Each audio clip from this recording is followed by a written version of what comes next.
ఓం సాయిరామ్. బాబా భక్తులందరికీ కూడా నమస్కారం అండి. అందరూ కూడా సుఖంగా సంతోషంగా ఎప్పుడూ కూడా ఆనందంగా ఉండాలి అని చెప్పి ఆ బాబాగారి తరపున నేను కూడా మనస్ఫూర్తిగా కోరుకుంటున్నాను. ఈరోజు బాబాగారు అందించే సందేశం ఏంటి అంటే కనుక, తల్లి, మీ పూర్వీకులు పంపిన గుప్త సందేశ హెచ్చరిక. ఈ రాత్రికే నీ భవిష్యత్తు.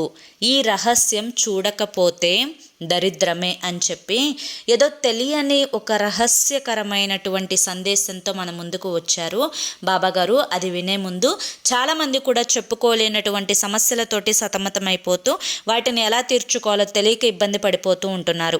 అటువంటి వారి కోసం శ్రీ షిరిడి సాయిబాబా ఆశీస్సులతో జ్యోతిష్యం చెప్పబడును గురూజీ శివరామరాజు గారు. Phone number 9959942252. మీరు ఇప్పటి వరకు ఎన్నో చోట్ల జ్యోతిష్యం చెప్పించుకొని మీరు ఆశించిన మార్పులు మీ జీవితాల్లో జరగలేదని చెప్పి బాధపడి ఉంటారు. కానీ ఇక్కడ అసలు అలా జరగదండి. మీ సమస్యలు ఏవైతే ఉన్నాయో, ప్రేమ, పెళ్లి, ఉద్యోగం, రాజకీయం, సంతానం లేక ఇబ్బంది పడుతున్న భార్యాభర్తల మధ్య గొడవలున్నా, అప్పుల సమస్యలున్నా, శత్రువుల సమస్యలున్నా, అవేంటో గురువుగారికి వివరించి చెప్పినట్లయితే వాటికి తగిన పూజలు చేసి గురువుగారు మీకు రోజులలోనే పరిష్కారాన్ని చూపిస్తారు.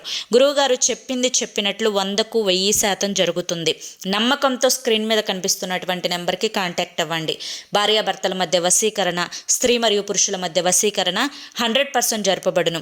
ఎటువంటి సంతాన సమస్యలకైనా కానీ గురువుగారి దగ్గర చక్కటి పరిష్కారం అనేది దొరుకుతుంది. మా జీవితాల్లో ఎన్నో సమస్యలకు గురువుగారు రోజులలోనే పరిష్కారం అనేది చూపించారండి. మీ కష్టాలు తీర్చుకోవడానికి ఎన్నో ప్రయత్నాలు చేసి విసిగిపోయి ఉంటే ఒక్కసారి చివరి ప్రయత్నం అనుకోనైనా కానీ స్క్రీన్ మీద కనిపిస్తున్నటువంటి గురువుగారి నెంబర్కి కాంటాక్ట్ అవ్వండి. సమస్యల నుంచి బయటపడి ఆనందంగా జీవితంలో ముందడుగు వేయండి. ఇక ఆలస్యం చేయకుండా మనం బాబాగారి యొక్క సందేశం ఏంటో తెలుసుకుందాం. తల్లి, ఈరోజు సాక్షాత్తు మీ యొక్క పూర్వీకులే నీకు పంపిస్తున్నటువంటి గుప్త సందేశ హెచ్చరిక.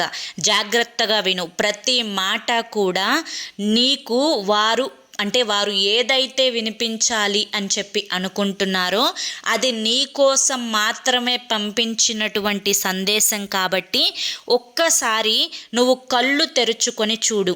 నీ చుట్టూ ఉన్న ప్రపంచాన్ని చూసి అందరూ నీ వారే అనుకొని మోసపోతున్నావు. ఎంత అమాయకుడివి బిడ్డ. నువ్వు నీ కళ్ళని తుడుస్తున్నట్లు నటిస్తూ లోపల నీ పతనాన్ని చూసి నవ్వుకునే ఒక నీడ వెనుకే తిరుగుతున్నావు. నువ్వు నమ్మి ప్రాణమిచ్చే నీ ఆత్మీయుల వలయంలోనే నీ ఎదుగుదలకు గోతులు తవ్వి ఒక గుప్త శత్రువు అనేవాడు దాగి ఉన్నాడు అని చెప్పి నువ్వు గుర్తించకపోతే ఎలా? నువ్వు పడుతున్న కష్టాలు, నీకు ఎదురవుతున్నటువంటి అవమానాలు, నీ చేతికి వచ్చి జారిపోతున్నటువంటి అవకాశాలు, ఇవన్నీ ఊరకనే జరగడం లేదు తల్లి. కాలం నీకు ఒక రహస్య సంకేతాన్ని పంపిస్తుంది.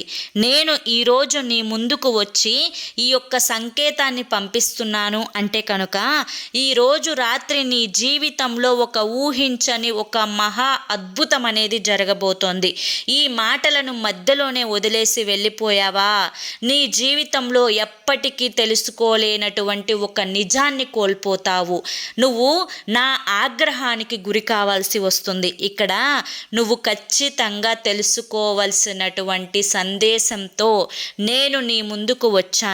అయితే నా శ్వాస అనేది నీతోనే ఉంది అని నీకు ఈ యొక్క మాట ద్వారా తెలిసిపోతుంది.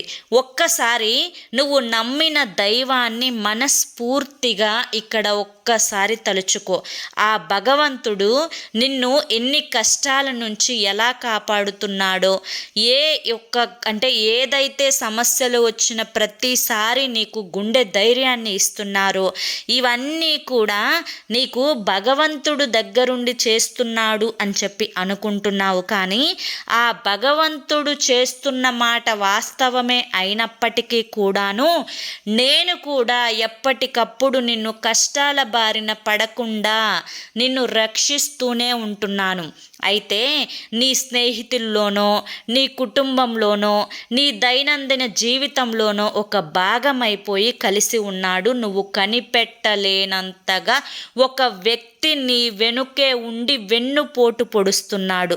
నీకు చిన్న విజయం వచ్చినా వాళ్ళ యొక్క ముఖంలో ఒక విచిత్రమైన కృత్రిమమైన నవ్వు కనిపిస్తూ ఉంది. అందులో ఎటువంటి సహజత్వం ఉండదు. పైకి నిన్ను పొగుడుతూనే లోపల కుళ్ళుకు నవ్వుకుంటూ నీ ప్రగతి గురించి ఎవరైనా మాట్లాడుతుంటే తట్టుకోలేక మౌనంగా ఉండిపోతారు. నీ ప్రతి మాటను జాగ్రత్తగా వింటూ వేరే వాళ్ళ దగ్గరికి వెళ్ళి దాన్ని విషంగా మార్చి చెబుతున్నారు. కానీ భయపడకు, నేనే నీ వెన్నంటి ఉన్నప్పుడు నిన్ను ఎవడు ఏమీ చేయలేడు బిడ్డ. న్యాయం ఎప్పుడూ నా వైపే ఉంటుంది. ఆ మోసగాడి ముసుగున నువ్వు ఎప్పుడూ కూడా వలలో చిక్కుకోకూడదు అన్న ఉద్దేశంతోటే ఈరోజు నేను నీ ముందుకు వచ్చాను. అయితే నీ పెద్ద పెద్ద ఆశలను ఆశయాలను ప్రతి ఒక్కరితో నువ్వు పంచుకోవద్దు, వాటిని చెప్పుకోవద్దు, బట్టబయలు చేసుకోకు. నీ రహస్యాలు ఎంత తక్కువ మందికి తెలిస్తే నీకు జరిగే నష్టం అంత తక్కువగా ఉంటుంది. అయితే ఇన్నాళ్ళు ఒడిదుడుకులను, గత బంధాలను, ఇవన్నీ ఏంటి అంటే గత కొంతకాలం నుంచి కూడా నీ చుట్టూనే తిరుగుతున్నటువంటి నీ బంధువులు అనుకునేటువంటి రాబంధువుల దగ్గర నీ యొక్క రహస్యాలను చెప్పుకోవడం మొదలుపెట్టావు. అయితే వాటిని విన్నట్టే వినుతూ నీ మీద విషాన్ని కక్కుతూ లేనిపోని మాటలన్నింటినీ నీ బంధువుల మధ్య ఊదుతూ ఎవ్వరూ లేని ఒక ఒంటరి దానిలాగా నిన్ను మిగిల్చారు. అయితే ఈరోజు వారెవరు అనేది నీకు బాగా తెలుసు, కానీ ఏ రకంగా వారిని కొట్టాలి అనేది నీకు తెలియడం లేదు. ఇదంతా నీ యొక్క అమాయకత్వం అనుకోవాలో లేకపోతే పిచ్చితనం అనుకోవాలో నాకు అర్థం కావడం లేదు. అయితే ఈరోజు వారెవరు అనేది నీకు పూర్తిగా కళ్ళకు కట్టినట్లుగా తెలిసే ఉంటుంది కదా. ఇకపైనైనా కానీ వారితో ఎంత జాగ్రత్తగా ఉంటే నీకు అంత మంచిది. ఈ విధంగా కడుపులో విషాన్ని నింపుకొని కటికమైన అబద్ధాలు ఆడుతూ కపట ప్రేమలు చూపిస్తూ నీ ముందు జిత్తుల మారి నక్క వేషాలు వేస్తూ ఎక్కడికక్కడ వారి యొక్క పనులను గడిపించుకుంటూ నిన్ను అవసరాలకి వాడుకునేటువంటి ఒక వస్తువులాగా చూస్తూ అవసరం తీరిపోయిన తర్వాత కూరల్లో కరివేపాకులాగా తీసి పక్కన పడేసేటువంటి ఈ బంధువులతో నీకు ఎంతవరకు బంధుత్వం నిలబడుతుంది అనేది ఒక్కసారి నువ్వు ఆలోచించుకోవాలి. లేకపోతే ఈ రాత్రికైనా కానీ నువ్వు తెలుసుకోకపోతే, ఈ రహస్యం అనేది నువ్వు కనుక మరిచిపోతే జీవితాంతం నష్టం తప్పదు. వారి చేతుల్లో నువ్వు ఎప్పుడూ మోసపోతూనే ఉంటావు. నిన్నొక పిచ్చి దానిలాగా, ఒక తెలివి తక్కువ దానిలాగా నిన్ను చూస్తూనే ఉంటారు. నలుగురిలో నీ పరువు తీస్తూనే ఉంటారు.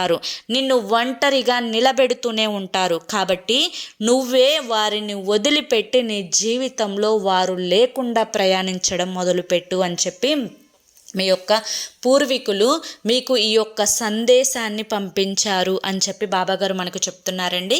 మరి బాబాగారు అందించిన ఈ యొక్క సందేశంలో మీ పూర్వీకుల ద్వారా తెలుసుకున్నటువంటి గుప్త రహస్యం ఏంటో మీకు అర్థమైంది అని చెప్పి అనుకుంటున్నాను. మరి ఈ వీడియో మీ అందరికీ కూడా నచ్చింది అనిపిస్తే ఈ వీడియోకి ఒక లైక్ ఇవ్వండి, హైప్ ఇవ్వండి. కింద కామెంట్ సెక్షన్లో ఓం సాయిరామ్ అని చెప్పి టైప్ చేయండి. మొదటిసారి మన సాయి పిలుపు ఛానల్లోకి వచ్చినట్లయితే మన ఛానల్ని సబ్స్క్రైబ్ చేసుకొని సపోర్ట్ చేయండి. మరి రేపు మరొక మంచి వీడియోతోటి మళ్ళీ కలుసుకుందాం. అంతవరకు కూడా బాబాగారి యొక్క ఆశీస్సులు మీ మీద, మీ కుటుంబ సభ్యుల మీద ఎల్లకాలం ఉండాలి అని చెప్పి మనస్ఫూర్తిగా కోరుకుంటూ సర్వేజన సుఖినో భవంతు. అలాగే మీరు ఎటువంటి సమస్యలతోటి బాధపడుతున్నా కానీ ఆ సమస్యలన్నింటినీ కూడా తీర్చుకోవడం కోసం చివరి ప్రయత్నం అనుకోనైనా కానీ ఒక్కసారి స్క్రీన్ మీద కనిపిస్తున్నటువంటి గురువుగారి నెంబర్కి కాంటాక్ట్ అవ్వండి. సమస్యల నుంచి బయటపడి జీవితంలో ఆనందంగా ముందడుగు వేయండి. జై సాయిరామ్.